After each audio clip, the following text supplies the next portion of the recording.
So we're at New York Comic Con with Lenore Zann. Lenore, thank you so much for doing this interview. You're welcome. Just real quick, you've been doing. Thank you. You've been doing this for the convention circuit for so long. You've been doing the voice acting, and I know you interact with the other voice actors a lot here. Did you have the opportunity to do that when you were actually doing the recordings for X-Men? Well, when we first started doing X-Men back in '92. We used to come to the studio in Toronto, in Canada, and they had the microphones set up in a circle. And so we all basically did the scripts as if they were like radio dramas. And so we would read our lines, see each other, break each other up, laugh at each other. I mean, we had a lot of fun. And we did that for the first number of episodes. But eventually, as we got into our characters, the producers realized it was easier to do us separately in the booth. And so then we started just coming in by ourselves or with like one other person and doing scenes together. And then as time went on, we ended up doing it more and more sort of alone. And now with the new show, we're all spread out. So there are actors that are in the show that are in Toronto, Vancouver, New York, Los Angeles. I'm in Halifax, Nova Scotia, so I've been doing my lines there, and people in LA as well. So I haven't met any of the new cast members yet, but the older cast members, the ones that were the originals, it's always great to run into each other at these Comic Cons. And we're going to be doing Rhode Island in a couple of weeks. And there's going to be about 10 of us there. So that one's going to be fun. I'm looking forward to that. Do you ever find that, with COVID, everything's kind of changed, you're all separate.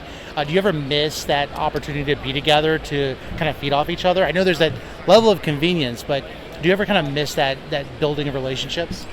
It was a time, it was a period in time when we were just starting off the show. We really didn't know what we had in our hands. We had no idea that the show was going to be so successful.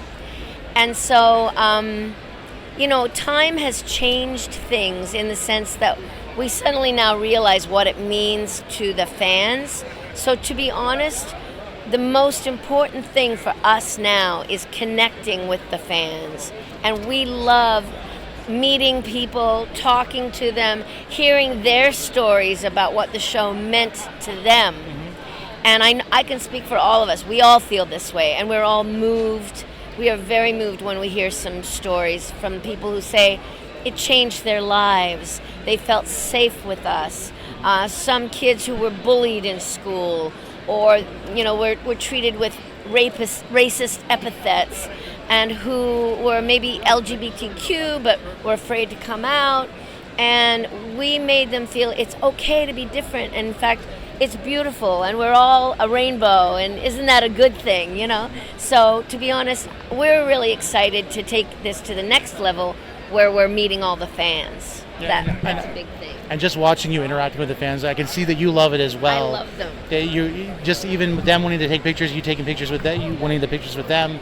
And again, X-Men were always meant to be like that, and that's great that you feel that way. Thank now, you mentioned Nova Scotia. Now, you were part of the politics there in Nova Scotia. How did it feel going from the entertainment world to then diving into politics and being a person for the people? Well, I reached a point in my acting career. I was doing movies, television, theater, radio, animation, commercial voiceovers, and I'd been doing it for quite some time. Since I was 16 years old, I became professional.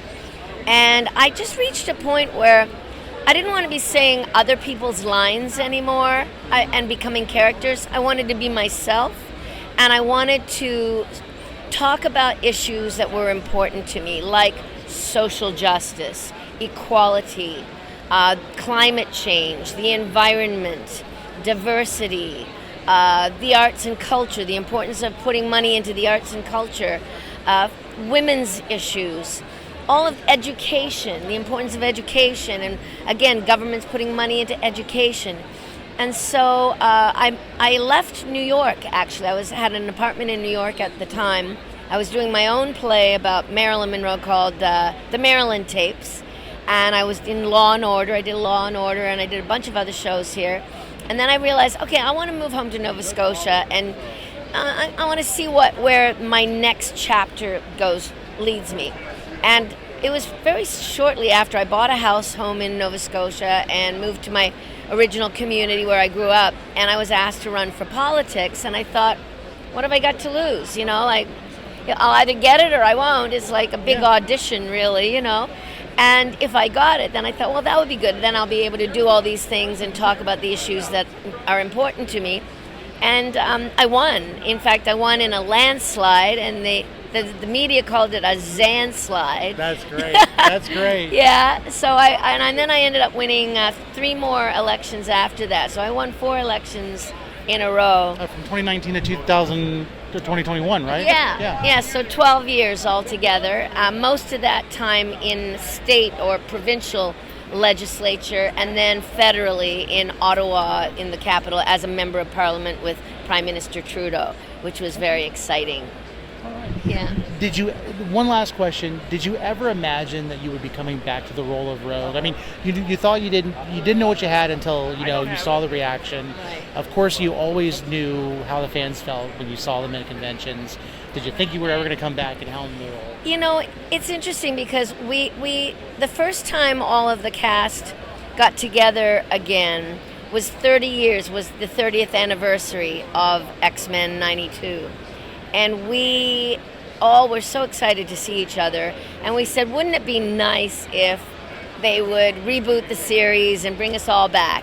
And we talked about that as like something that would be a dream come true. But that was only about 5 years ago. And so, and then the pandemic happened, so we didn't go to any Comic-Cons or anything like that. And then we came out of the pandemic, and suddenly I got a call saying, hey, would you be interested in coming back and reprising the role of Rogue again? Because Disney has now bought, Fox bought Marvel.